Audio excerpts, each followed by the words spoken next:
And this news coming out for Xbox, it's not looking good. Not looking good at all. So Microsoft and Xbox have a big problem on their hands because the newest numbers for the console sales during Black Friday just dropped, and they dropped from the top 3 to the 4th spot in console sales. And you may be asking, Xbox is in the top 3 of consoles. Who is in the top 3 that overtook them? That there lies a problem because the next Playground, which is a Kinect spinoff for kids to play games like Bluey based on cartoons, yeah, they surpassed Xbox to take the 3rd spot in the top console sales during Black Friday. That's bad. So for the actual numbers, Sony and PlayStation with the PS5 got a 47% market share during Black Friday. So nearly half the consoles sold were a PS5, which is not unexpected, but still crazy. Second spot went to, of course, the Nintendo Switch 2, which had a 24% market share of consoles sold during Black Friday. So here lies the problem because the next Playground overtook Microsoft for the 3rd spot with a 14% market share of consoles sold. And that means they sold more than Xbox and Microsoft, which is correct because they came in at 10%. 10% of the market sales of consoles during Black Friday in 2025 is crazy.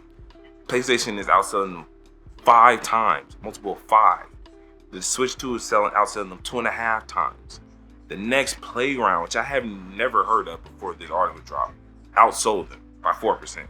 So Microsoft and Xbox have a big problem on their hands because they're basically falling behind this generation. And when this next generation after this comes, they may be dead on arrival. It may be DOA for the next Xbox because I myself is a hardcore Xbox fan since the Xbox One. I've had all the consoles, but particularly the Xbox. And for the next gen, I honestly have no confidence in buying an Xbox.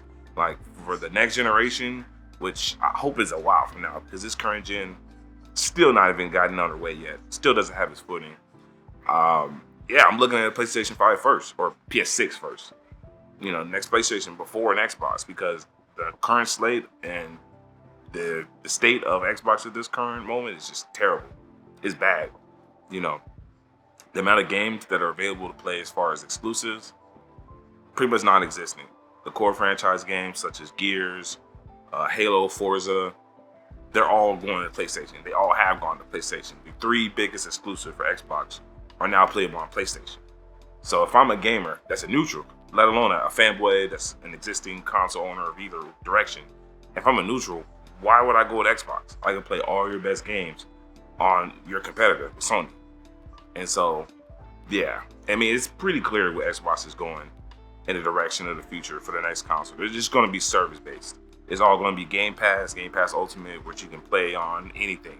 The whole campaign with, you know, this is an Xbox, your calculator is an Xbox, your TV is an Xbox. I have more Xbox apps installed on this TV than any other console or anywhere. And so it's pretty clear which direction Microsoft is going as far as, you know, hey, we want you to have an Xbox everywhere you go. You know, it's not going to be a box sold to you anymore. And if you've been paying attention, even if you haven't, you know, it's pretty clear where they're going with their messaging, the direction. And so, you know, they say there's going to be an actual console Xbox box for the next gen, but honestly, I don't see it happening. Even if it is, it's going to be basically like a PC that can just run their Xbox Game Pass service. So, yeah, man, it's tough days for Xbox as far as, you know, being in the competition, you know. And of course, I know a lot of people are going to be, you know, celebrating if you're on the PlayStation side or Nintendo side. But to be honest, consumerism,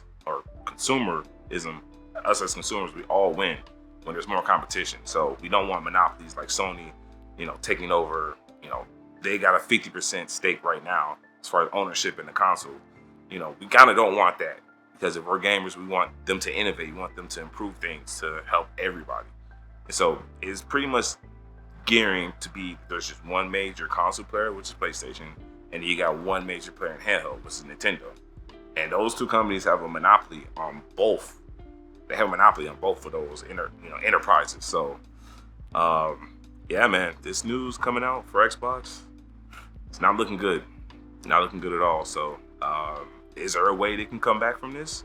Is there a way they can actually bounce back from only having a 10% shares of consoles during Black Friday, aka the highest selling season of the year for Christmas, where new gamers, young and old, are kind of introduced to a new console, a new platform, you could say. It's not looking good. So, but you guys let me know, where do you think Microsoft and Xbox is going to go from here? Do you think they can recover? Do you think they can come back from this? If so, I want to know how, because at the current state of things, it's an uphill battle. But we're going to see. Let me know. Like and subscribe. See you later.